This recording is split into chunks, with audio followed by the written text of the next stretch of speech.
Welcome to Tales of the Lesser Medium, a podcast that pokes fun at video game narratives. I'm your narrator, Caleb J. Ross, and I'm joined by my co-host. Hey there, bros. Listen, it's good to take a break sometimes. From karate, listening to Five Finger Death Punch, to enjoy a podcast. I'm so glad you guys are here. I've been at the dojo all day long. I've been waxing on and whacking off all day, bro. Karate is life. Yes, that was my co-host, Travis Terry, I think. I don't know. Such a strange voice. I hope we hear more of that voice coming up. As always, we'll be taking you through our favorite video game franchise narratives, interjecting with humorous skits and commentary along the way to make you laugh and to make us team up to fight bad guys for a bunch of levels, only to turn on each other because of our horned-up boners for apparently the only single woman in all of post-apocalyptic New York. That's right. Post-apocalyptic. Single dragons, though, dare not enter. If you're just one dragon, get out of here. This is double dragon territory, you idiot. Because for today's episode, we're taking the entire catalog of Double Dragon and condensing it into one tight little sexy narrative that we like. But is it canon? Fuck you! Double Dragon games came out in the arcades first, which means the only story there was you convincing your parents to give your annoying ass more quarters to play it. You didn't even get that far, you idiot.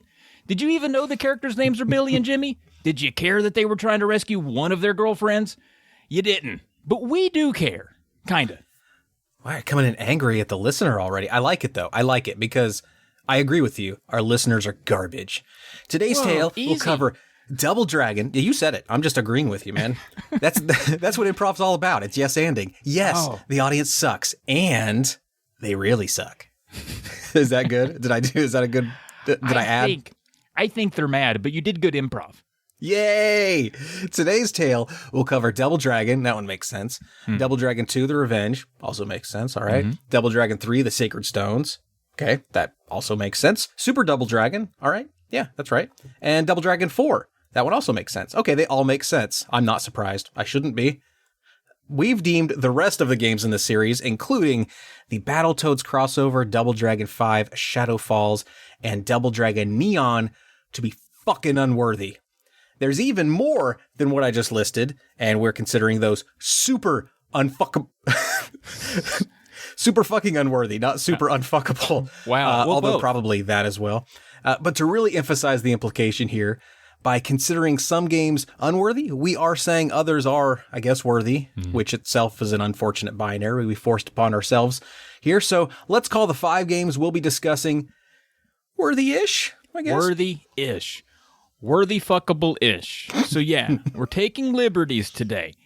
My character stance today, I'm mad at the audience, evidently, but we might meld the stories of 2 ports together because it's better that way. It's not that we're making anything up. We're just making what's there a little more streamlined. This is entertainment. It's not a PhD defense. We can do that. God. We do make stuff up, though, in skits sometimes. Yeah, we do. Editor's note, by the way, we'll be referring to Billy as Bimmy because of the famous error in the 3rd game. His original NES manual given name is Billy. In the arcade original, no one had names, so we're dealing with twin brothers, Bimmy and Jimmy Lee. All right. Paraphrasing the NES manual, these 2 brothers learned how to fight on the cold, tough streets of the city. Does it say what city?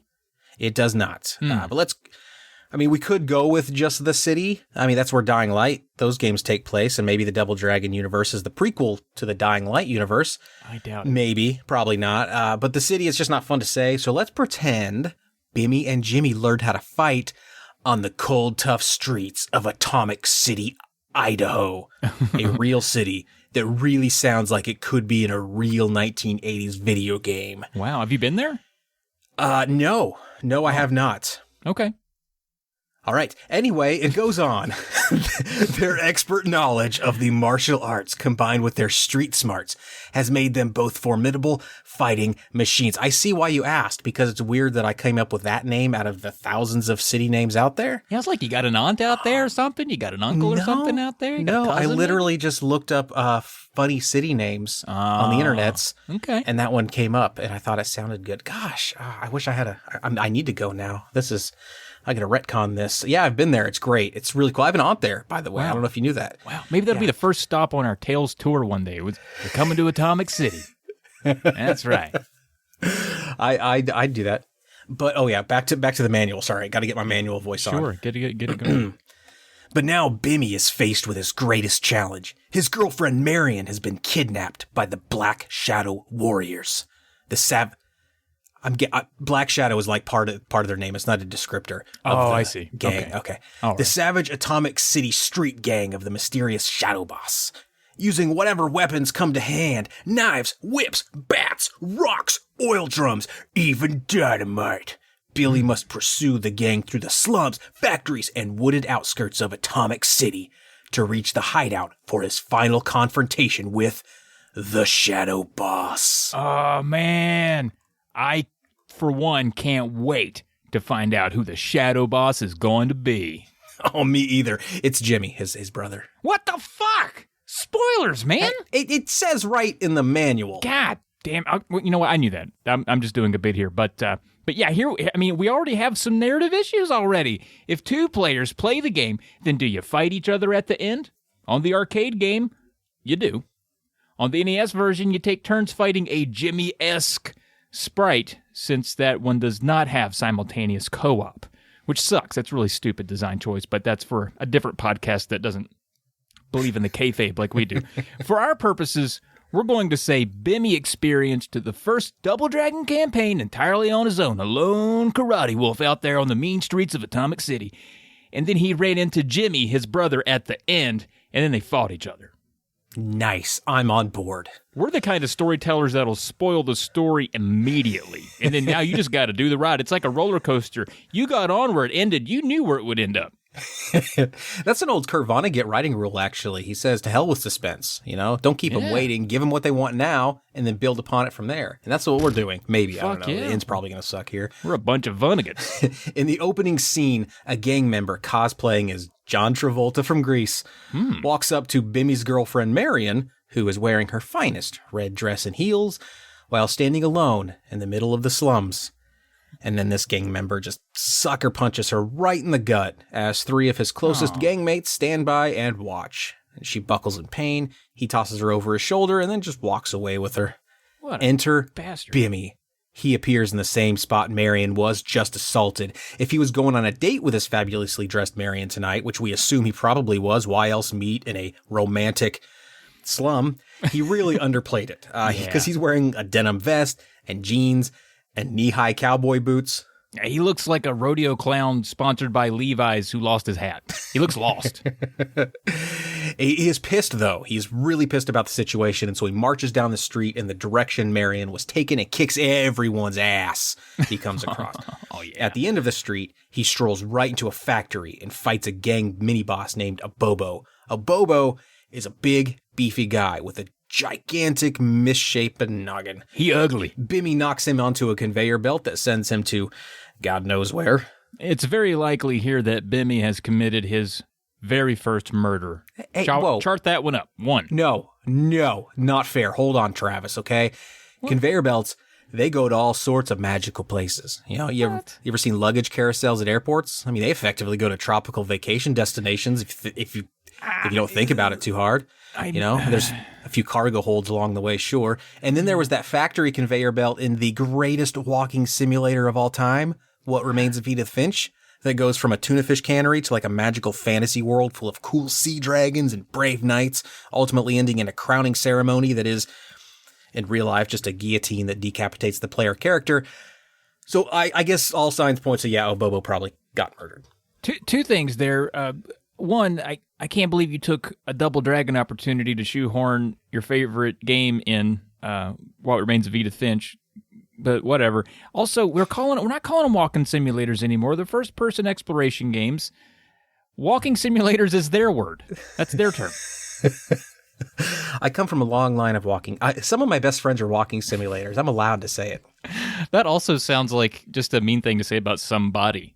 Like that fucking walking simulator. He's a walking. He's not even a walker. He simulates walking somewhat effectively. Going forward, Bimmy kicks some ass through a construction site and then romps through the woods at night before reaching a dark cave protected by two more Abobo-looking guys that we'll assume are the first Abobo's brothers, let's say. Like, oh, look, another pair of Atomic City brothers. I wonder what woman they're fighting for. The cave is outfitted with inefficient mining equipment that proved difficult for Bimmy to leap across. Probably because you have to like press A and B at the same time. It's a pain in the ass. Pain in the ass. Less than gracefully, Bimmy makes it across the deep chasms without plummeting to his death. Yeah, I mean, you said it. To be such athletic fighters, the brothers jump like they're pinching back diarrhea from every hole. And they still make the gap, so that's pretty good. Imagine if they weren't like transporting 7 tons of masticated Taco Bell. They'd probably be able to like slam dunk or something, right? Deeper into the cave system is an underground fortress. Rock sculptures of skulls serve to intimidate those who enter. Lit torches light the way across the white stone walkways. Who built all of this? These environs appear incredibly ancient. Curiously, the path ahead starts ascending. Ladders scale higher and higher until Bimmy is back above ground, but in a remote tower he's never known about before. You know, it just doesn't show up on any of the Atomic City, Idaho maps. This big tower full of karate, not on the map. They need to update their maps, I think. I don't know. They do. Yeah, that's a Google's job. The architecture still appears ancient, almost like a castle or fortress of an era long gone. Still, gang members are positioned at every turn, and Bimmy punches their asses into the NES garbage collector, one disappearing sprite at a time. Hell yeah. Finally, Bimmy reaches a red carpet that leads to a distinguished-looking door. Out of the door spew several gang members, but they're no match for Bimmy's martial arts prowess. That is, until a pro wrestler dressed like a Kiss roadie comes out with a machine gun. Whoa. This is Willie, and he's never believed in martial arts. He believes in bullets and Kiss's 1977 album Love Gun. Amen. Now, if you're me, Caleb speaking here, Bimmy in this scene gets shot immediately and the game ends. Now, if you are whomever is assumed to be playing this Tales of the Lesser Medium narrative here, Bimmy dodges the machine gun fire and manages to take Willie to the ground, thinking he's just toppled the Shadow Boss. Yeah. This is the Shadow Boss, the one that has his girlfriend. So this is like a big deal, right? I don't think the audience reacted like they should have. You did, Travis. I appreciate that. Good job on you, Travis. I'm the audience sometimes. Sometimes I'm different. Play two roles. And sometimes here. You're mad at the audience. This is a whole, this is a whole thing. It's confusing. Yeah. But as we all know, because the manual freaking spoiled it, there is one last fighter yet to come out of that door. Whoa! It's Jimmy! Jimmy! Oh my God, I can't believe this. I'm so mad, man. You missed band practice. Dude, so this is awkward. I thought I was going to be fighting a guy that was coming to rescue, your girlfriend. Are you that guy? Yeah, remember? I tried calling. I was in the rehearsal room waiting for you to come, shred on some drums like you normally do. Sure. And Marion never showed up for our date in that slum, our favorite slum that you know about, only you know about. Oh. And she was taken from me by somebody, and I'm tracking her down right now. I mean, do you want to help me get him? You can help me right now. We can find him together, like you and me, like bros. Good call. Yeah, which way did you see him go? Oh, right to where you're standing. Oh, dude. Yeah. Did you see him? Yeah, they're like, yeah, I fight you now, brother. Oh, whoa. Those were some sweet moves that you did in front of me and not to me, man. You should do those moves to the bad guy. That'd be Most a good of idea. karate is to the air. You rarely ever hit another dude. You just, wax it on. But sometimes if a dude gets in the way, you make contact, and that dude's like, ow, stop it. Oh, man, I hope dudes don't get in the way of those fists. Those are some good fists, man. Yeah, dude. Well, we should, probably, together go find the guy. Let's go do it. I don't know. Jimmy's gonna do it. Let's go do it, I guess, man. So anyway, Jimmy, apparently unable to tell his own brother that he's a bad guy, he steps out, and the two brothers just go at it all Double Dragon style, right? Yeah. We have a Chinese restaurant near me called Double Dragon, actually, and to me, Double Dragon style means left under a heat lamp for 3 hours. And one time, I ordered takeout from there, and there were 2 staples in my lo mein. They don't even staple the bags there. I don't know where the staples came from. Were you expecting like 3? Like, do you feel ripped off? Guys, I only got 2 staples in my lo mein. I ordered 3 staples. I can imagine the most frugal person in the world, like seeing those and like unfolding them all delicately with tweezers and then stacking them and putting them into a stapler. Like, put it in the back. Man, yeah. The paper that gets bound with that piece of thin sauce-covered metal is going to be so lucky. Imagine, though, I mean, at some point there's going to be some papers that are stapled a little greasier than the other ones. And that guy knows it, and he's the only one that knows why. That's got to feel good. Oh, man. Well, Double Dragon style, left under the heat lamp for 3 hours. That makes sense, I guess, because the Levi sponsorship did ensure that this fight is, in fact, quite hot. Oh, yeah. Now, being twins, these two mirror each other's moves, as all twins always do. Or as the limitations of the NES system require, that you really can't program individual sprite. Anyway, so they have the same style, they have the same speed, they have the same strength, all that kind of fun stuff. Now, neither appears to really have an advantage, but Bimmy is motivated by his love for Marion and prevails. He takes Jimmy Lee to the ground, forcing him to submit, and then walks through the nearby door where he finds Marion alone. He clutches her tight. She gives him a kiss, and their love fills the room. Literally, little hearts spurred out. It's adorable. Yeah. But it's also typical in the Nintendo censorship. See, in the arcade version, Bimmy just butters the entire room with nut spackle. It's really impressive. Yeah. And also, for some reason, a cat is looking on from under a coffee table, wishing for death, I would assume. Not happy cat. Not a happy cat. I always thought he was the shadow boss. I was like, after they kiss, there was going to be like another chapter where the cat just from under the table mutates and just kills them both. I think that would have been amazing. It doesn't happen, though. More Nintendo censorship. But yeah. Anyway, that was the first Double Dragon. Now, Jimmy's the head of a shadow organization that has no known motive outside of creating chaos. In fact, in that skit earlier, as Jimmy, I couldn't think of a good reason to steal my brother's girlfriend. There's no play there. So if I can't even improv it, me being the best improviser known to man, it's not possible. Who knows? But so he has his brother's girlfriend kidnapped. And it's then like he's just totally caught off guard when his brother shows up upset and kicks his ass to get his girlfriend back. But it's not a standard narrative, really, not entirely uninteresting, but it creates a lot of questions going forward. That was the first game. We don't have answers for those questions. We know Bimmy and Jimmy fight together in the sequels, but how do you make up over what just happened here?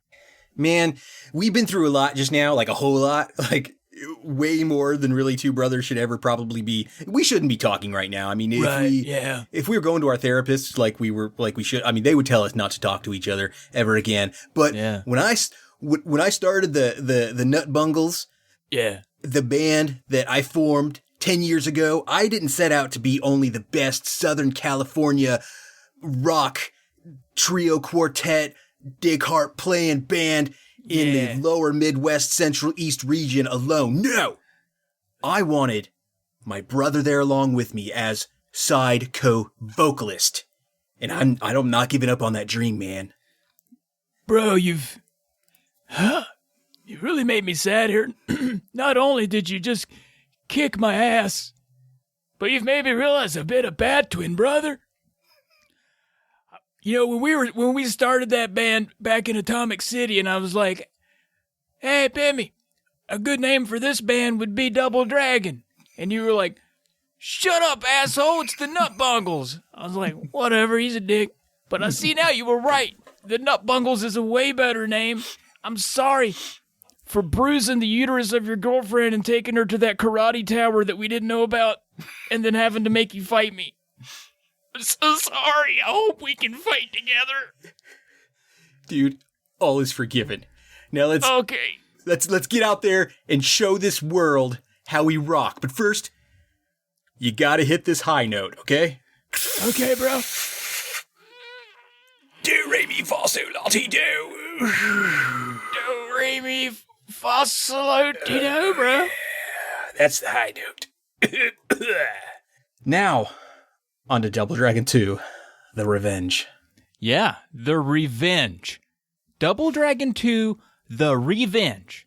And if you're thinking, oh, that skit was horseshit, Bimmy's going to get his The Revenge on Jimmy for kidnapping his girlfriend and not telling him he was the leader of an underworld shadow organization that probably sex traffics.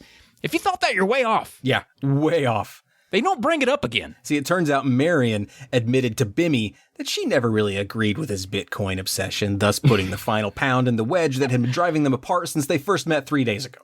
Wow, and they only met 3 days ago. I don't know, probably not. But it is true that Bimmy and Jimmy never address their fight from before. So for narrative purposes, I have to believe that Marion and Bimmy just broke up for some reason. A healthy relationship wouldn't survive that. For Double Dragon 2's premise, the manual loosely states, the Black Shadow Warriors have gunned down Bimmy's girl. And notice, though, and you make a good point, it doesn't say the girl's name. So maybe you're right, Caleb. Bimmy and Marion probably broke up. Maybe he met a new girl, and her name, going with Double Dragon naming conventions, was Barian. Ooh, I like that. I like that a lot. Okay. So Bimmy and his brother Jimmy are out for revenge. Bimmy will encounter nunchuck-toting enemy gangs and battle through dangerous alleyways and in underwater tunnels. Nothing is too much for these two because they're trained masters of the invincible martial art of the Double Dragon. Underwater tunnels. Awesome. Nuclear war has ravaged New York City. So they moved out of Idaho, probably with stars in their eyes and taters in their crawl. And a gang of ruthless criminals, the Black Shadow Warriors, are trying to take over. They are danger with a capital D. That's how I always spell it, even when it's in the middle of a sentence. Yep. They'll fight thugs and muggers, tough street chicks, greasers and hoods, high jumpers and karate choppers, burly bosses, gruesome giants, and some freaky-ass robots. I threw in the ass part. That wasn't in the manual. Yeah, well, and I hope this list goes on because that was everything I'm sexually attracted to. First, they hit the universally famous Double Dragon Dojo, the home of the Double Dragon Warriors. Martial arts students there were in constant training, building their strength, developing invincible moves, and honing their skills.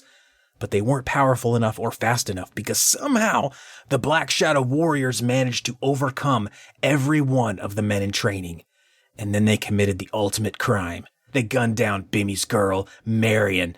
Oh, that's right. It does eventually say Marion, but I'm already married to the Barian, so let's just stick with Barian. I like Barian better. I like the idea that Marion got out of the picture. Poor gal, not a good situation. This next one going to be good. She's fine. Yeah, Nothing bad will happen to her. Nothing bad will happen. This is great.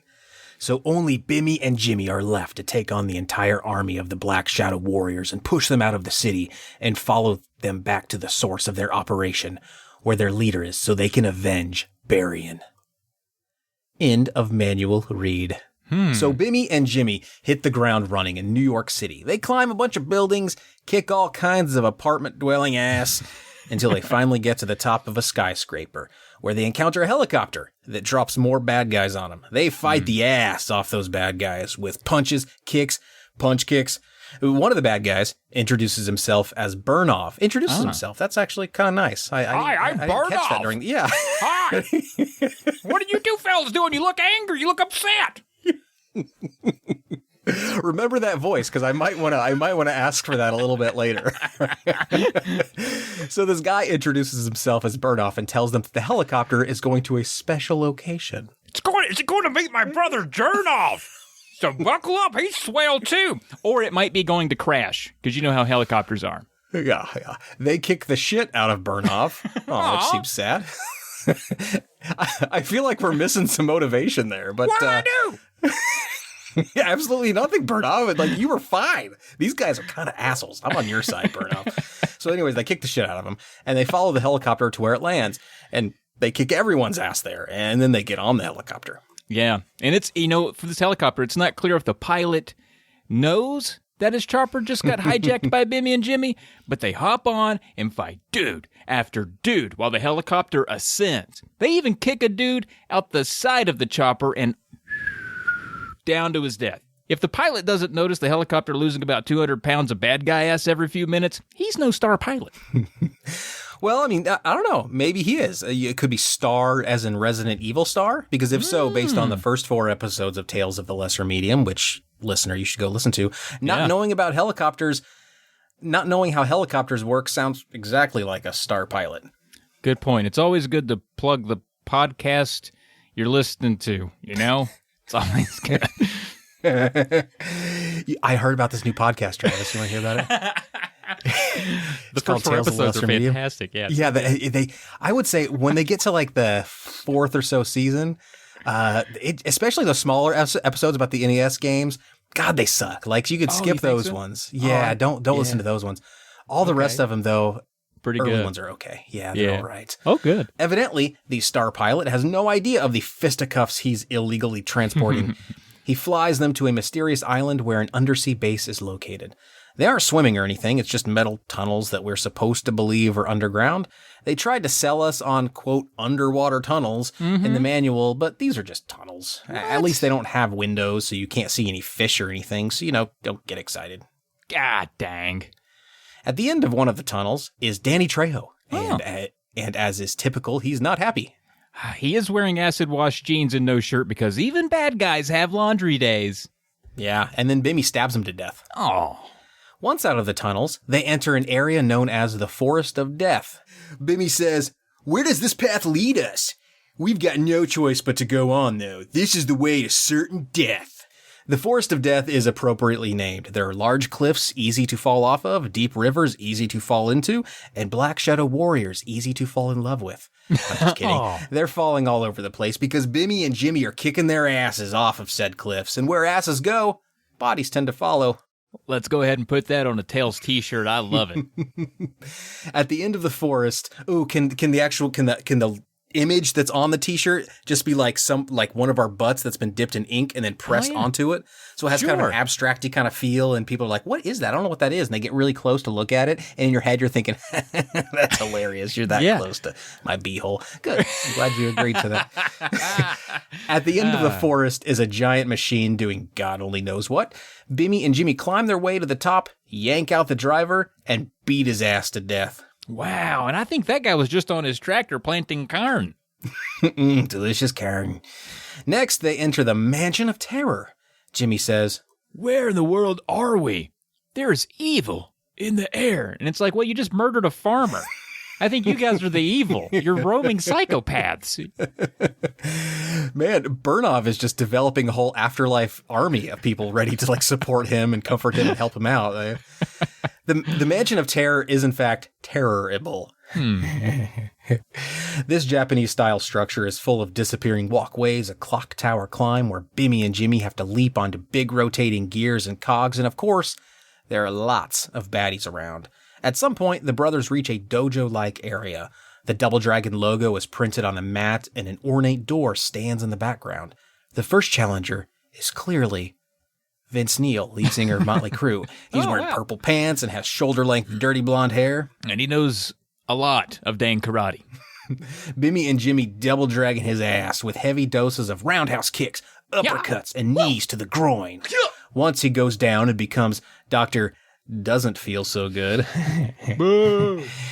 Bimmy and Jimmy pack it up and head home. They think they've defeated enough bad guys for one day. Maybe they'll try again tomorrow. Okay.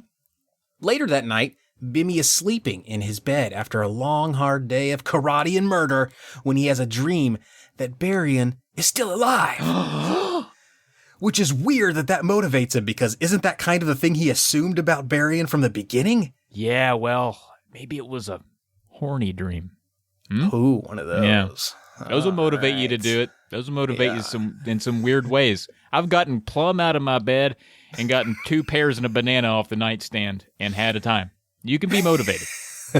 I keep my keep fruit them on your near nightstand? my bed. Yeah, Yeah. Gotta have them near there, yeah. I live in a small house. There's not a lot of room for fruit. There's one spot for fruit. That's it. Yeah. He runs. So in this dream, he runs to her, but suddenly out of nowhere, an Aquaman-looking superhero with greenish hair appears and says, "This is the end of the line, Double Dragons. You're no match for me or my illusions. Let's go." That's ridiculous. Can you even pluralize double dragon? Yeah? This is the end of the line. Quadruple dragon. You are no match for me or my illusions. Let's go. I assume you wanted me to square them? As such, as I did? A fight commences, but not in any dojo. No, this is some Freddy Krueger dreamlike scenario where losing might mean death in real life. Bimmy and Jimmy fight this man, known only as the Mysterious Warrior, on some intergalactic plane. This doesn't look like anywhere on Earth. The Mysterious Warrior is tough, as dreamlike evil villains are. He is very fast and very strong. Constant drop kicks are the recipe for success, but even those fail sometimes, allowing this Mysterious Warrior to get a hit in. Yeah. His true name and origin aren't specified at all. Trust me, I looked at all the Double Dragon wikis, I read all the comments. There wasn't even a snarky one that was like, his name is actually Garrett. Well, not a one. I look for those things because I'm afraid of everyone that listens to this. But supposedly, he is the leader of a different deadly martial art, one that rivals that of the brothers. It's called Gensatsuken, or Phantom Murder Fist, which is the name they should have stuck with. Top 5 band name, easily. Easily, man, I get it. The Mysterious Warrior is the leader of the Black Shadow Warriors, and they target other martial artists to wipe them out so they can be the one true school of fighting. There must only be one way. And that's why they went after the brothers, killing Barry and his bait to lure them into his trap. But, someone should have showed this guy MMA. Like, you can literally have multiple martial arts. It's fine. You can do kickies and punchies and wrestlies and whatever else they do in MMA. The make-bleedies. I know there's a make-bleedy category. You do all of them. I like them all, man.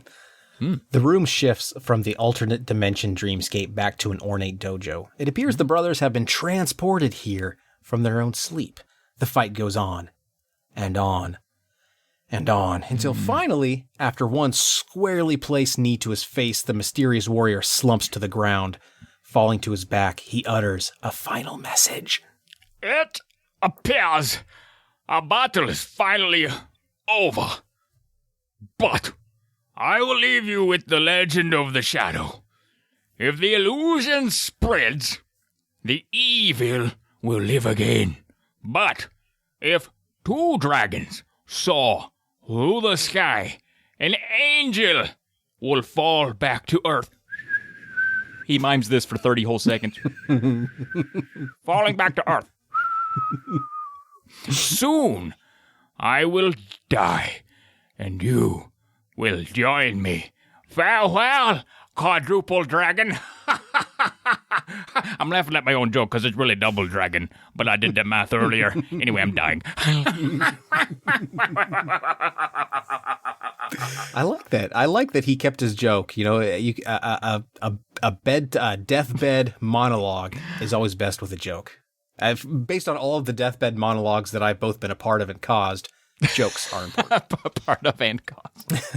Bimmy and Jimmy stare speechless as the crazy man laughs himself to death. Head trauma should never be taken lightly. No, it shouldn't. They feel they've exacted their revenge against the ones who killed Marion. Satisfied, they walk away. The game ends with the message. That night, an angel descended from the heavens and returned Barian to the Double Dragon alive and well. And Bimmy and Barian hug as the screen goes black. Lots more questions here. Oh, man. Wouldn't Jimmy know who the Mysterious Warrior is if he was their leader in the first game? Or was it like he got his ass kicked, he got fired, or he stepped down and then they had a committee, they hired a new guy, and they never crossed paths? I don't know. Maybe that's the case. I didn't look at their LinkedIn.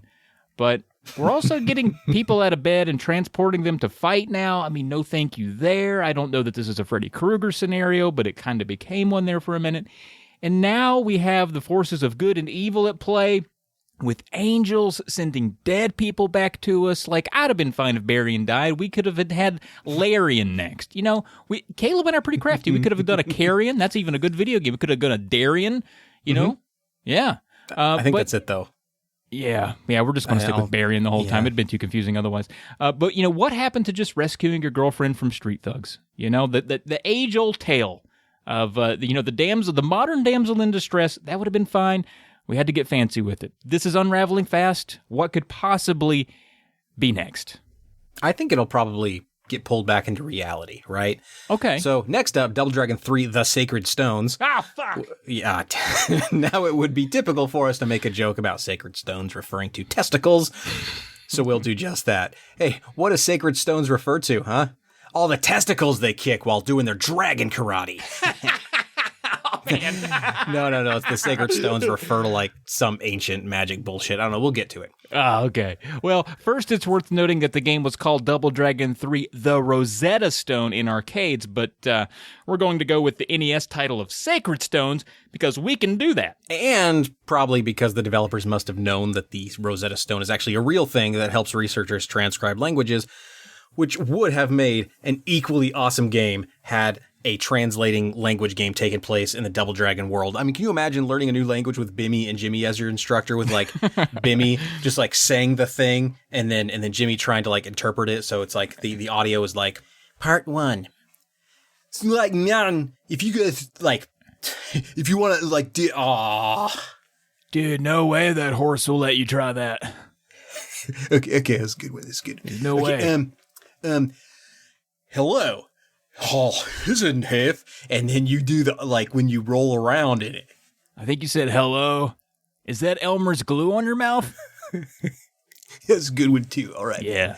Thanks, translator. Okay, we got one more for you. Okay. This is going to be a really important one to learn, like when you're at the club, checking out the ladies. Okay. Hey, Harsnoofen talk, lof dignity. Hey, do you have change for a fart? That's what it sounded like to me. Cut out a little bit. They keep all of those first takes on the audio CD. They're all there. I love it. So it's been a whole year since Bimmy and Jimmy kicked Shadow Warrior ass, and in that time, they've been on a training mission. They are now considered supreme masters of the art and possess powers far greater than they ever could imagine. I'm a supreme master at Taco Bell. It's a good one. Yeah. Because you get the Baja Blast with it. Oh, man, I love the Baja Blast. Yeah, get that supreme. Get that sour cream. Now they've returned home, and their lives have returned to normal. Yeah, where unimagined powers aren't needed. Good thing they got those powers here in normal world, or they've returned to. So they teach at their own dojo now, and their students are learning the ways of the ancient masters. Which I would love for one of those lessons just to be like good old-fashioned racism. That's like, how you do it. Yeah, that's too, man. That's a little too ancient, dude. I don't know if I want to learn that, man. Little too on the nose for me, bro. Little too on the nose for me, bro. One of the top students, Brett, comes to the dojo with some bad news, but he's attacked and cut down before he can finish. Turns out, Barian has disappeared fucking again. Now, it can't be the Black Shadow Warriors, right? Because they're all gone. Yeah, well, who could it be this time? The brothers do what any of us would do whenever a loved one goes missing. Call the cops. No, they visit a fortune teller. Ah, right. Her name is Haruko, and she tells them the only way they'll get Barian back is to produce the 3 sacred stones as ransom. Oh, 3 sacred stones. Wait, old lady. Whoa. Tell me about all these stones. What are they? What do they look like? Oh, Jimmy, I assume that's your name. I don't think we've talked before this, but the stones, they are hard. Yeah? Okay. Solid. Solid as a rock or a stone. Well, that's making sense to me so far. I'm going to go ahead and, jump ahead of you here and just say there's probably 3 of them, so we don't have to go down that path. So there's 3 stones. I'm looking for how will I know it when I see it? I'm looking around here now. We're at a parking lot of a Kmart. I can see several stones already, bro. Lady, bro. Okay, yes, I see now. Yes, more specific. Okay. Yeah. The stones. There are 3 of them. Damn it. Damn it. Is that helpful? Lady dude, no. Are they shaped? Like any way? Are they shaped? Haven't you ever seen a stone? Damn it. I mean, why are you asking what they're shaped like? They're irregular. They have sides sometimes, they're sharp sometimes they're sedimentary or igneous, they could be made of lava, Okay. pumice. Pumice. Wow, that's a good one.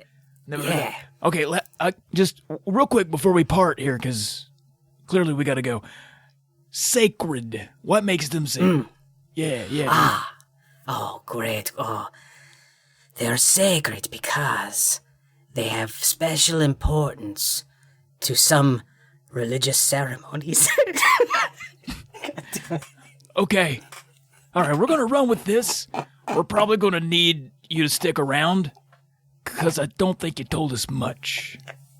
All right. Sorry for laughing at you, Jimmy. No, old lady dude, you suck. I just have never met anyone who's never heard of stones or the word sacred. This is just weird to me. Can you understand where I'm coming from here? This is weird that you don't understand. Old lady dude, stop. Okay, well, fed up with explaining to them what the sacred stones are because was they've never fed heard up, of though? stones. Who was fed up? No, it says here that she was fed up. So she finally offers just to lead the brothers to them, right? They're in the Kmart parking lot. She's like, God, we'll just go around back, man. Just let it be her idea, Bimmy. Just let her, just let her. God. It turns out, though, that the stones are scattered in Walmart parking lots all over the world, right? And each one is heavily guarded by Walmart security or Kmart security, probably. How do they do double duty? I don't know if the Kmart ever had security, but we should circumvent her and corporate shopping chains and just offer whoever has Barian cash because we got tons of dojos. We got that sweet dojo money. That's a good idea. Yeah. Yeah. Maybe let's read on the manual. Maybe that's what they end up doing. Okay. As the manual loosely states, okay, we're onto something. As Bimmy and Jimmy travel the globe, they'll fend off Nimpo masters, ninja warriors, and hordes of others. Wait. I'm already on a tangent. Nimpo, that's basically just another word for ninja, right? Yeah. This is a classic case of trying to make things sound like they have higher stakes than they really do. You know, it'd be like having the same terminology and phrasing for simple things like, "What did you do this morning, Caleb?" You know? Oh man. Oh, I'm so glad you asked, Travis. I did so much. So first thing in the morning, I woke up. Of course. Sure. Then I terminated my sleep cycle. Okay. Then I opened my eyes, and that's not all. There's so much more. I somehow also managed to reset my biological clock. Okay. Then I aroused from bed, and I even got cracking. It's been a busy morning, man. Got cracking. That's like 6 different things, dude. You've been very different things. You've been at it. So Wow. So the manual continues. Bimmy and Jimmy will use their incredible cyclone spin kick and their newest achievement, the midair summer assault. They must follow Haruku to Barian and discover the truth behind the sacred stones. Yep. First stop, the USA. Oh, wow. I thought we were already in the USA. Yep. So off we go to the USA. But where? It's big. The USA. I've All already right. told you that, asshole. Okay. So in the USA, they have to fight the remnants of the Black Warriors. I guess a few of them were still around and saw that Bimmy and Jimmy were up to fighting again and so decided to throw their ninja masks into the ring, I guess. So after they kick all of that ass left in the USA, then they just kind of move on. Oh, good. Okay. Yeah. They move on to their next stop, China. So wait, did the in the USA, did the brothers get a sacred stone while they were there? No. All right. They were just fighting their way to the airport. You got to do it after you get cracking. You got to go fight your way to the airport. Typical American, way of life. Now, in the lush forests of China, the brothers fight through the wilderness and find a cabin inhabited by a fat Chinese mafia boss named Chin. He sprints through the door wearing a dapper suit and hat and screams, "I have waited for this moment for a long time, Lee brothers. What's wrong? Don't you remember me? I'll remind you. before I destroy you. Which originally I was going to remind you after I destroyed you, but then my writing partner made me realize that I should probably tell you before you die, otherwise it doesn't really make sense. Anyway, you killed my brother in your battle with the Shadow Warriors. Now get ready to feel the force of my revenge. My kung fu is without equal. It's like, to be fair, Chin dude, we killed a lot of people's brothers, man. Chin quickly gets his ass beaten into submission. Once on the ground, he says, I am beaten. You are the greatest martial artists in the world. Oh, thanks. And then he gives them the first sacred stone and requests that they let him join him on their next stop, Japan. Oh, wow. And the brothers are pretty cool with company, so Chin just hops in the back of the Jeep. And then they take it across the ocean. I thought we were in a Jeep the whole time. Now I'm realizing it's not possible. Damn it. And when he hops in the back, Haruko's back there, and she's like, "Oh, what's that you got in your hand? It looks like a stone. It's a stone. Is the that thing one that of I those- described earlier." Old lady, dude, is that what we're talking about? Is this guy got one? Yeah. God, I'm so angry with you. What's likewise, samesies. In Japan, the brothers and Chin kick Rising Sun ass all the way to the front steps of a booby-trapped dojo where spikes come up out of the floor and ninjas fly in from all directions. No problem. Finally, they meet the protector of the second stone, Ranzo. His ass is grass, and like Chin, begs to join the cause. Second stone acquired. Fourth fighter acquired. Yeah, adding stoners and broners. Haruko, the old lady who told them this whole adventure was a good idea, suddenly appears to tell them that they need to head out to Italy, even though there's no stone there. She admits to them that she actually has had one of the stones all along. You could have fucking just pulled it out of your pocket and said, "You're looking for one of these," but you didn't. You're such a dick, old lady, bro. Oh. Once again, you should know what a stone looks like. I forgot the voice of the lady, but now she's in Italy, so she has family there. That's why they're headed to Italy. When in Rome, right? When in Rome, sound like a racist stereotype, huh? So they have the 3 stones they need. Now her idea is to take the fighters out to Rome to fight the guys who are trained to guard the ancient ruins. Everyone agrees this is a sweet idea. So she books their flights on Expedia, and the 5 of them hit the skies. Oh, man, I hope they use that Tails Lesser coupon code at checkout.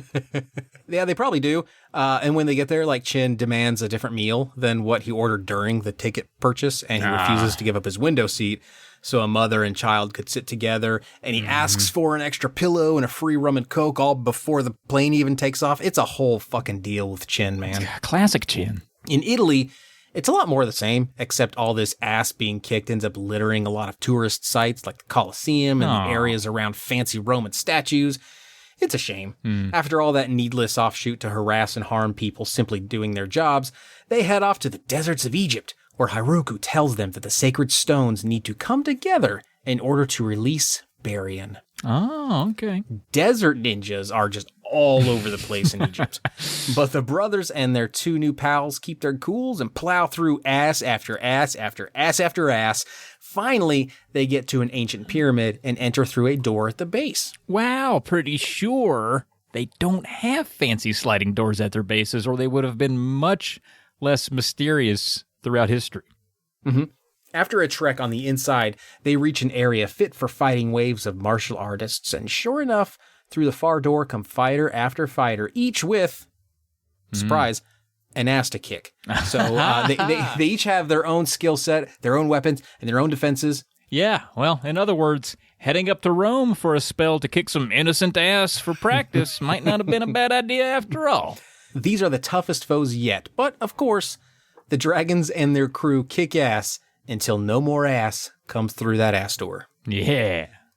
Haruko, who we suppose has just been following the others and hanging in the back, steps up and says, I lied to you. Your friend Brett tried to warn you, but I silenced him. I have 3 sacred stones of power. I must get the 4th to control the world. She begins placing one of the stones into a sacred stone-shaped notch in the door next to the room, which happens to be the Egyptian princess's burial chamber where Barian is apparently being held. The door opens, and she vanishes through it. The door slams behind her, But seconds later, she comes back through the door and collapses to the ground. Oh, hey, lady dude, you're back so quick. Oh, fourth stone, you're dead. What happened? The dragon crew tiptoes through the door Haruko just stumbled out of. Apparently, Haruko did not completely understand the entire legend of these sacred stones of power. The legend says, "She who enters the tomb carrying less than all 4 stones will be turned to dust." In her haste to obtain power, Haruko made a mistake that cost her her life.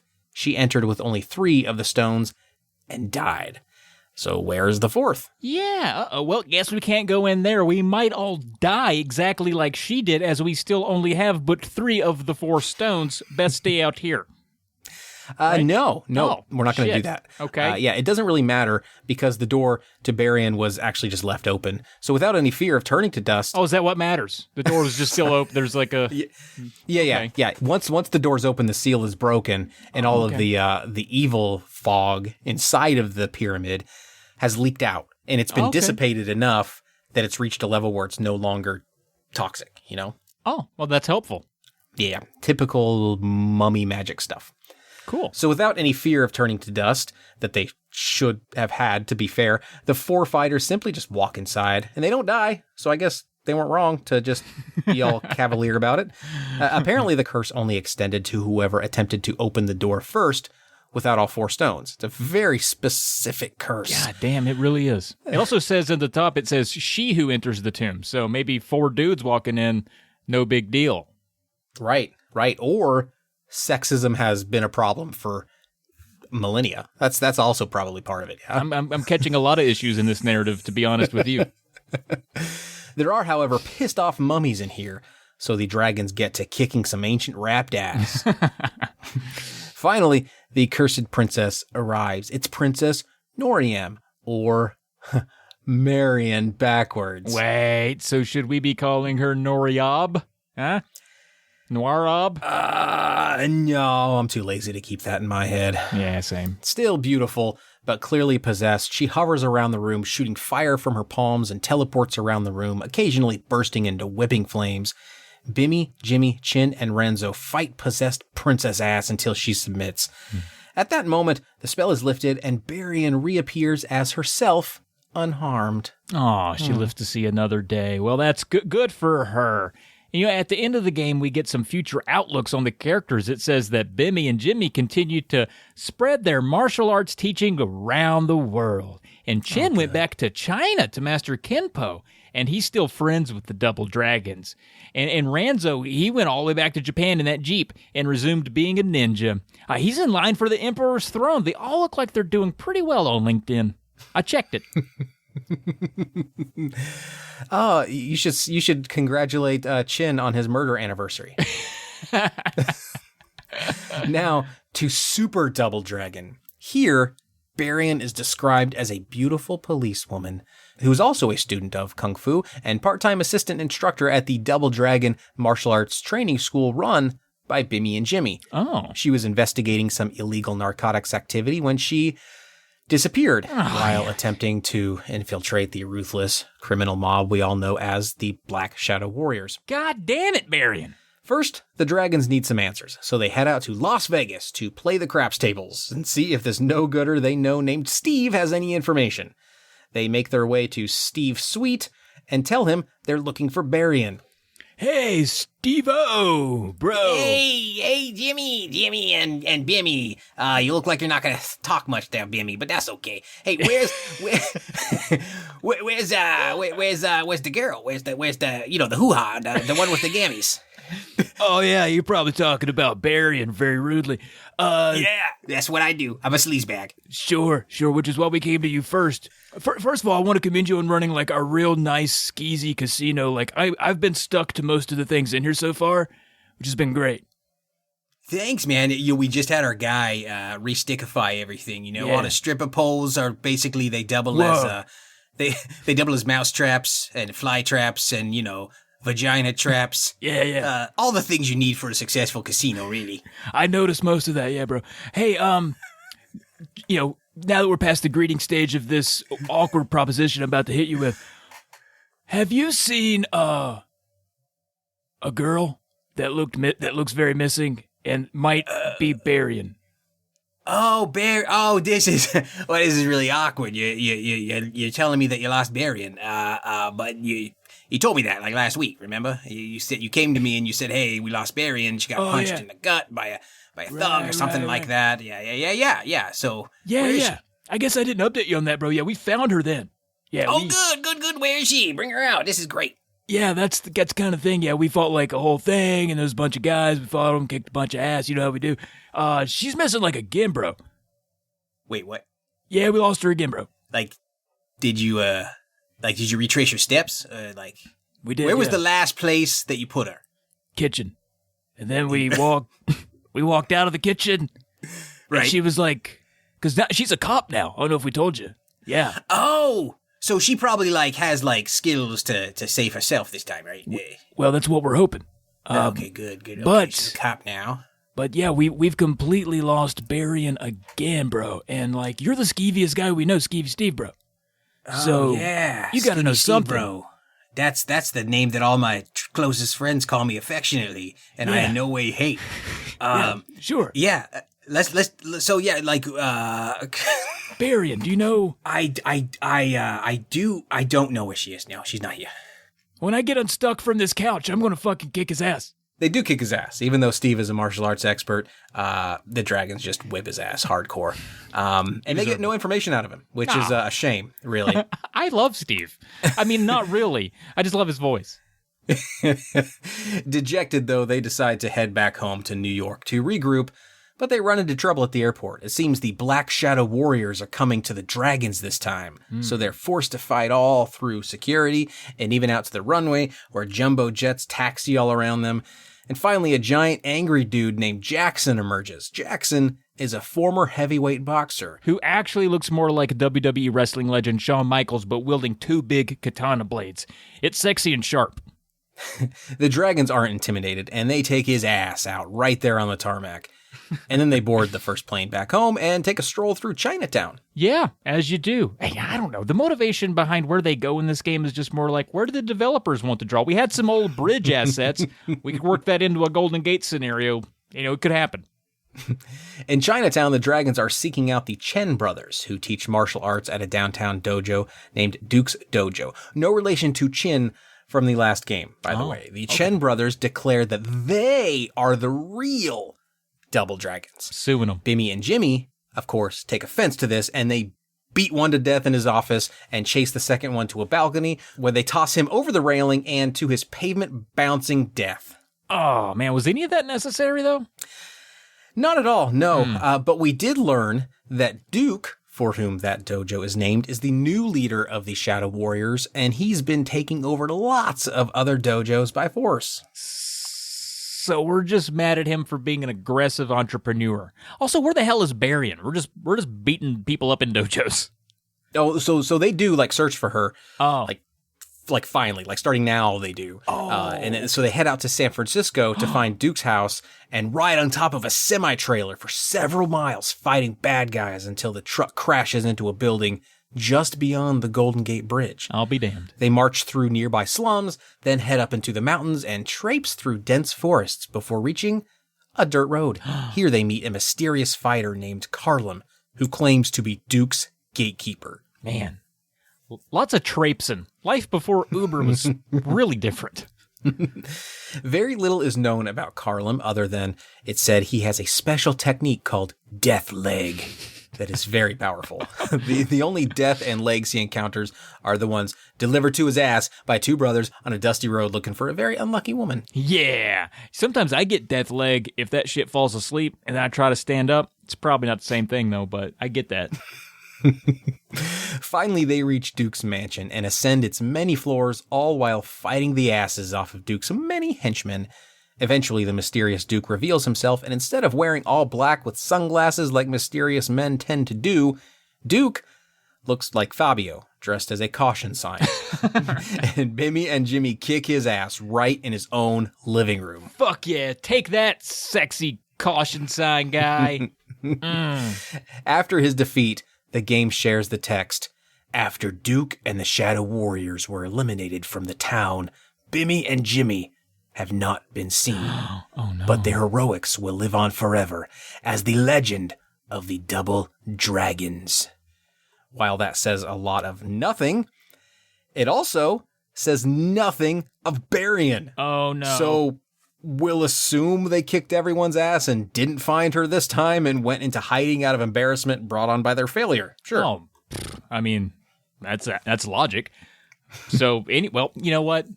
We have one more game today. Maybe they'll pick up where the story left off. Let's see here. Let me read the script I already wrote. Now for the final chapter in our tale today, Double Dragon 4. This part of the story will take us back in time, between Double Dragon 2 and 3. Oops. Okay. Yep, guess we're not picking that one up. So consider Double Dragon 4 as more of a Double Dragon 2.5. So, you got that? Good, because we will not be adding any timeline perspective here. It's getting really late, and we hardly give a shit about this. So, Yep. So as of right now, officially, no one gives a shit where Barian is. nope. All right. So this one starts out by saying that after the second Double Dragon, the one where they defeated the guy trying to make his martial art the real one, and the one where Barian died and then came back to life somehow, Bimmy and Jimmy have been opening their dojos around the U.S. to, quote, preserve the peace. Oh, so now they're cops.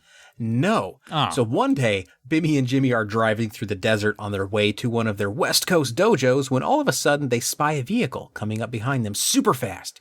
And before they can react, the vehicle rams into them and they crash into a ditch. That's impolite and uncalled for, and also West Coast Dojo. Good name for a band. Outside their vehicles, they march through the hot sand to kick some ass for this uncalled provocation. They find a nearby cave and run into Burnoff again. Hi, guys. Who tells the dragons he was hired by a guy named Jake. You remember the me? leader of a gang called the Renegades. Yes, we do. Hi, Burnoff. How are you? I was hired by Jake. Oh, Jake, huh? He's the leader of a gang called the Renegades. Yeah. I gotta go. Already. Okay. All right, it was I good got- seeing you boys again. Right on. Hope you like my Right. information this time. Last time you seemed pretty salty about it. So, doing what I can. Yeah. So they, God, this is. I'm starting to like Burnoff a little bit, so it's gonna be really hard to read this next line. So they beat Burnoff's ass again, but they do thank him. They do thank him for the information that he gives them. You guys are welcome, okay? So further on, they spy who they think must be Jake, right? Fleeing the area in a helicopter. So they hijack a truck and follow him from the ground. Hey, be careful, boys. Okay.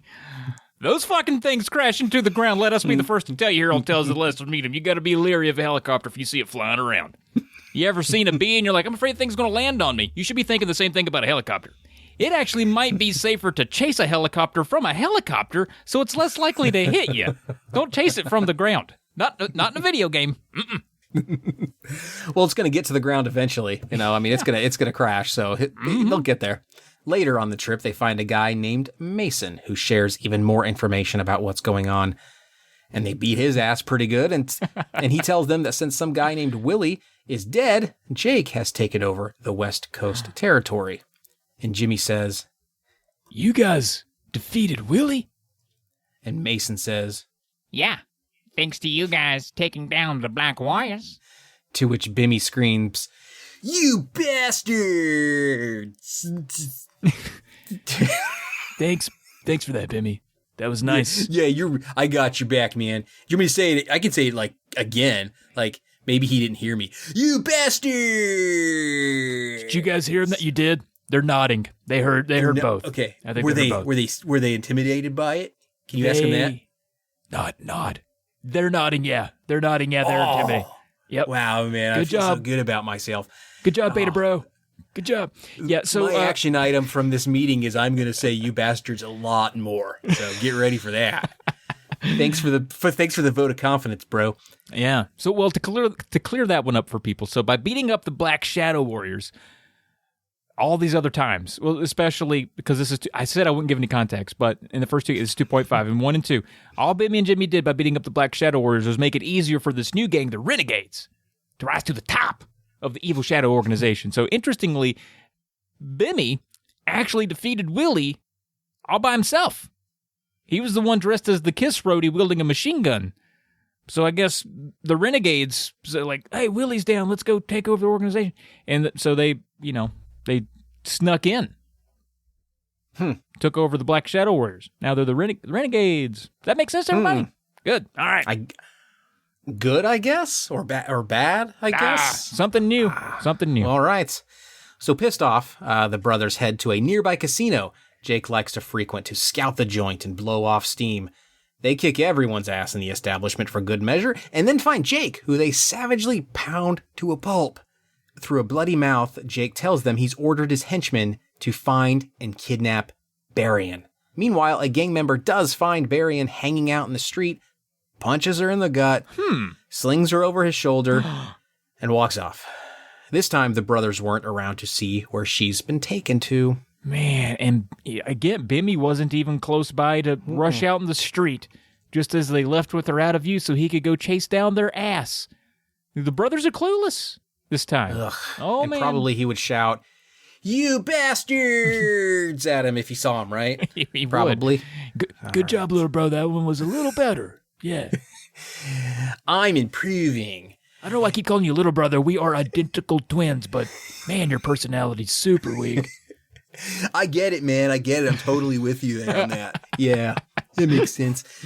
Finding Barian now proves to be a very convoluted trek that includes beating ass for information at every turn. They beat up a guy named Cody, who leads them to the Okada sisters. The Okada sisters lead them to Japan. In Japan, they get to the Okada sisters' tower, where one of the sisters escapes in a helicopter. So they beat a guy named Roper along with his ass. And Roper leads them to a sumo named Kodani, and they whip his big ol' ass. Whip his ass. And he leads them to a castle in Odawara.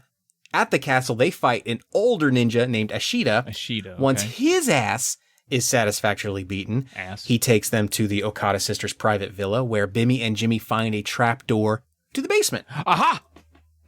I knew it. They've been keeping her in the basement. I knew this would all eventually lead somewhere. Right. We're going to be very satisfied at the conclusion of this chapter. I can feel it. Yeah. So they rescue Barian here and finally catch up to the Okada sisters and beat their asses. Yeah. The sisters were raised to be obsessed with power and strength and are embarrassed by their defeat. The more obsessed sister, named Casey, begs the brothers to kill her. But the dragons decline and tell her they don't kill, which we know is a freaking lie. Yeah. Casey tells her sister, Shannon, that she cannot go on living, but Shannon tells Casey she is the strongest woman she knows. At this moment, the brothers tell the sisters that they also have their own weaknesses, but they use martial arts to overcome them. Casey wonders if she can start over, and the brothers tell her she's on the right path. First of all, Bimmy and Jimmy have killed people. Exactly, yep. They have 100% flung people into spikes, off moving trucks, off bridges, from balconies, down elevator shafts. They've stabbed them to death. They even packed dynamite at one point and set it on the box. How many times have you ever thrown dynamite at someone being like, I hope it doesn't kill them? No. None. That's attempted murder every time. They even roundhouse kicked people right in the brain. They bypassed the outer part of the person, hit the inner part of the person. That's how much they kill people. And secondly, the sisters just kidnapped a woman and fled the country with her. That's so many crimes. I followed true crime. That's several felonies. I can't name them, but I know it's felonies. And the sisters already own all the dojos in Japan. I don't think martial arts are going to cure these criminals, Bimmy and Jimmy. This was a very, very soft landing. I'm honestly, as much as I said I didn't care at the beginning, I do care. I'm upset. Yeah, I'm starting to think that their statement, their confidence that the sisters are on the right path is maybe you shouldn't put too much stock into that. Like, it doesn't really mean much coming from them. I don't know. So, and remember, like, all of this stuff that we just talked through happened between games 2 and 3. So right after this, right after what we're talking about, Barian is kidnapped again. Okay. And the dragons meet that lying fortune teller. And if the legacy is cemented with Super Double Dragon, they never found Barian after her last kidnapping, and Bimmy and Jimmy now live low-key lives. And that's going to do it for the Tale of Double Dragon. God damn. All right. I missed it. I was calling that this would have a satisfactory ending. I'm not satisfied. I don't think that kind of petered out there. I know, man. You know what was satisfying, though? I laughed a lot. I don't know how many times you said ass, but if anyone listened and counted, it's like guessing the number of jelly beans in the jar, and you could win this nail file I've used on all my toes. I'll mail that right to you. So do that if you want. You know, keep him honest. Make him do it, listeners. Yeah, I will. He's got to now. I'll fucking do it. He's got to. I'll do it. So what do you think of these Double Dragon games? Just as games. Are you a fan? Bad games too, I'll say. No, they have they're the games that a lot of people had. So tons of people have a lot of nostalgia rooted to those first, the first game especially, and then like the first couple levels of the next two because they're super duper fucking hard. But to me, I don't think they're that great as solo experiences, mainly because they're hard and also because the inputs are fucking wacky-backy. I mean, I get there's like a limited number of buttons, but pushing A and B at the same time to jump, not great. Especially, that wouldn't be so bad if they didn't have actual platforming sections in them with such high stakes. Like if you fall, you die kind of deal. It's like, well, maybe you shouldn't make jumping like a dissertation. So it's got that going against it. But I will say this.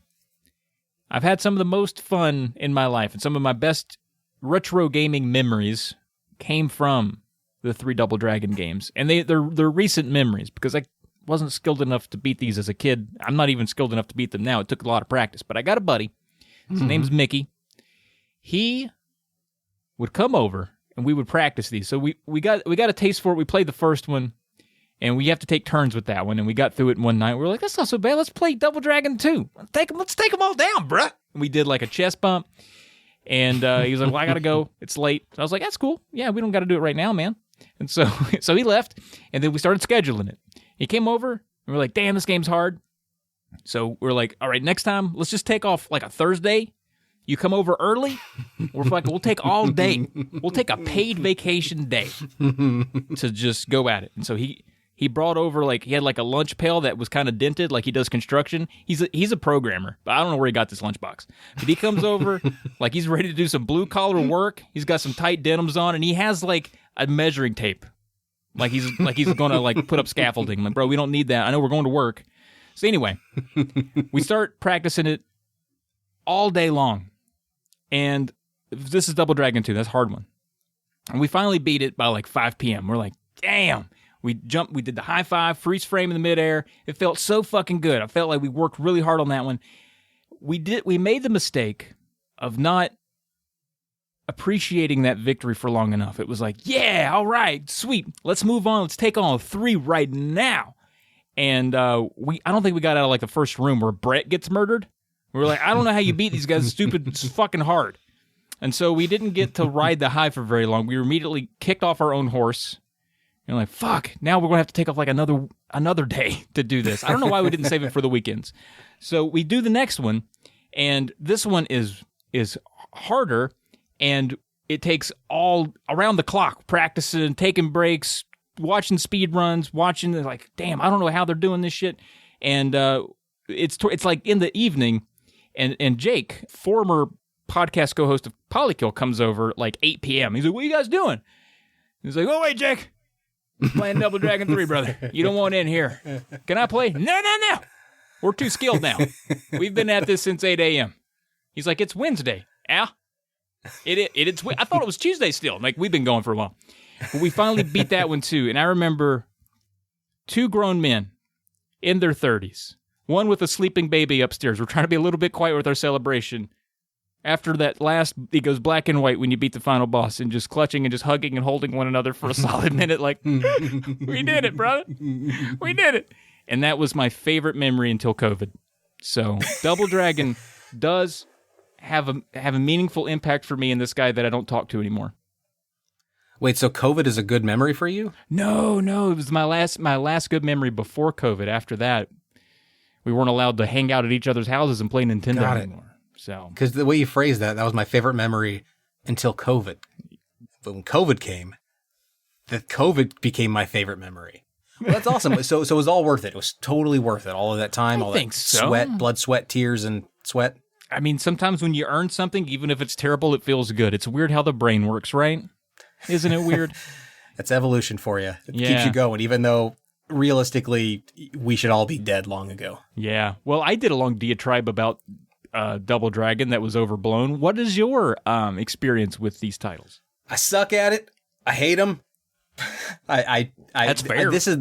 So these are the quintessential games where I would play. Actually, I say I hate them. I actually really enjoyed them. But these are the quintessential games that I never would get past the first couple levels, but I would play them for hours and hours and hours. It's right up there with like the Adventures of Bayou Billy for me. Like I would play the first two levels of Bayou Billy over and over and over again. Super hard. I would never get past like the alligators and the scuba divers in the swamp. Never get past them. But I had a ton of fun for the level and a half up until then, and I would just play that over and over and over again, and that was actually really fun for me. So same thing with Double Dragon games, all three of them actually. I'm terrible at them, but they're really fun, even if you just play the first levels over and over again. Right on, dude. Yeah. Did you ever watch the movie? I did, yeah. That was during my big Alyssa Milano crush phase, and so like I was excited for that movie, and I probably at the time I liked it. I grew up. I was big into like martial arts movies growing up and stuff, and so I watched like one of my favorite movies of all time for a long time was the movie Sidekicks with Chuck Norris and Jonathan Brandis. Yeah, because I just loved. I loved when there was like martial arts in like sort of a real world environment, and I would have fantasies about like, ooh, I could probably do that. Like if I was walking to school and something happened, I could do that jump kick off the school wall or whatever, you know? Yeah. And Double Dragon was full of that because I remember their house was essentially just a big room, a single big room with like skate ramps in it and stuff. And I was like, that's the life. That's what I want. A sweet house, yeah. Yeah. So I actually enjoyed it quite a bit. And but I have this weird thing in my head where I mix up. So they have a Bobo in that movie, and he's this really like practical effect looking like gargantuan puppet dude. It's a guy in a suit, but it just looks atrocious. I would always get him confused with. You ever see that movie Little Monsters? Yeah. And there's a monster in there named Boy, I think. Or maybe it's the other one. There's one of them in there that's like this big, goofy looking dude. And I would always get them mixed up. So every time I'd be flipping through the TV or whatever, and like Little Monsters would come on, and I'd be like, yeah, Double Dragon. And then you'd be disappointed. Oh, man. I'd be disappointed. But Little Monsters is good too. So. Yeah, that's a good movie too. Yeah. You might be the only person on earth that's ever confused the two movies, but yeah, that's still... Well, it was really just, I mean, if ever I flipped through and it was a different scene, I would know pretty easily. But when you see that one guy, I was like, yeah, Double Dragon. Like, why are they showing this on TV? This movie sucks. Cool. They never shoot cool movies like Double Dragon on USA Network, which is just full of Oscar winner after Oscar winner. Oh, man. Good stuff. I really enjoyed this one because it is, we could have a little bit of fun with the narrative. We can kick a few games out because who fucking cares? We ended it with no ending. We ended it with Barry being probably dead and the two brothers living alone, probably mailing bombs to government offices. Who knows what they're doing there? Yeah, sounds good, man. And I'm glad you had fun with the game. I had fun with the game, and I'm hoping the listener had fun listening to this. Yeah. And if you did, leave us a review, because if you do leave us a review, we might read the review like we're going to do right now with a recently left review. Are you ready for this, Travis? I'm ready. Who's going to be reading it? God damn, you introduced us to a character who is probably now my favorite, Burnoff. Really? Burnoff? I want... Out of the shadows. I want Burnoff. That's what I want. All right, well, Burnoff, here we go. All right. This is a 5-star review by Herbert Style 1983. Must be the year he was born or something. He's a little older than me. That's not bad. All right. He titles his review, "This is a Podcast." Gotta say, he's not saying much. Let's see how it goes. All right. He says, after living the last 30 years in my cabin, crafted of hand-hewn beams and delicate moss roof, I emerged slowly and hesitantly back into society. This guy sounds interesting. Okay, he says, everyone walked around staring blankly into what I could only describe as talking magic glowy rocks. Okay. I acquired one of these magic glowy rocks and discovered it to be some type of phone with no actual buttons or rotary dial. One night, while confusedly screaming at the magic phone rock, a thing happened. I downloaded a podcast. Specifically, this podcast. Suddenly, the room filled with the sound of two men making what I assumed were jokes. I was so alarmed by this development I hid in the damn cellar of my cabin for a week. I decided courage was necessary and played a full podcast. There were laughs, sure, but at what cost? I have decided to return to my cabin and fade from the memory of society altogether. Before I did, I asked a 14-year-old to describe this message to the men who live in my magic, glowy rock and podcast. So, to them I say in all truthfulness, this is the best podcast I have ever heard. And to the rest of society I say repent. Not because the end is near, but because this will never end. And without repentance you must live forever in that which you have done. P.S. I'll miss Cinnabon. Well, that was weird. Yeah, I'm not sure that was much of a review, so much as an interesting story. And the way Burnoff reads it, it sounds to me like the forgotten sequel to the Labyrinth movie script. Like it has kind of a fantasy hoggle type of feel to it that I don't hate. I liked it. You would, Burnoff. You would like it. You're an agreeable guy to a fault, really. You got to stand up for yourself, man. Then Caleb kicked his ass. Kick his ass. His body with it. All right. Well, speaking of ass, that's going to do it for this game and this episode. But please, folks, again, please be sure to subscribe. How else are you going to know we have a new episode out? We could tell them individually. Like we could reach out to each person individually and tell them. We'd have like a calling tree. Like when I played Little League, if the game was canceled, the coach called like two people, and those two people called two people, and there was like a phone tree. We could get that going for the podcast, and we just ring them up and be like, hey, there's a new Tales out. If you want to download it. There's no other way to know, honestly. Yeah, I like it. I think that's a really good idea. So if you're listening to this, don't subscribe. Like, we'll let you know, I guess. Is that the lesson we want to put out there? DM us your phone number. Right. Yeah. And how would you DM us? Well, let me tell you how. If you want to get a hold of the show on Twitter, you can get a hold of the show at Tales Lesser. If you want to get a hold of myself, that's at Caleb J. Ross. And if you want to get a hold of Trav, that's at Trav Plays Games. So reach out to us on Twitter. Let us know what you think. Also, do review us. We will read it. It's fun for us, and it's fun for you to make us feel good, right? So do that, please. Yes. And again, thank you, Hermit Style 1983, for that quite interesting weave you wove. You can also send us an angry email about anything we got wrong to polykillpodcast@gmail.com. And you can visit polymedianetwork.com for more stuff. We got more podcasts over there. The intro and outro theme was made by Brad Sucks, who released a new album a while back, so check it out. And thank you so much for listening to this dang thing. And the tale has been told!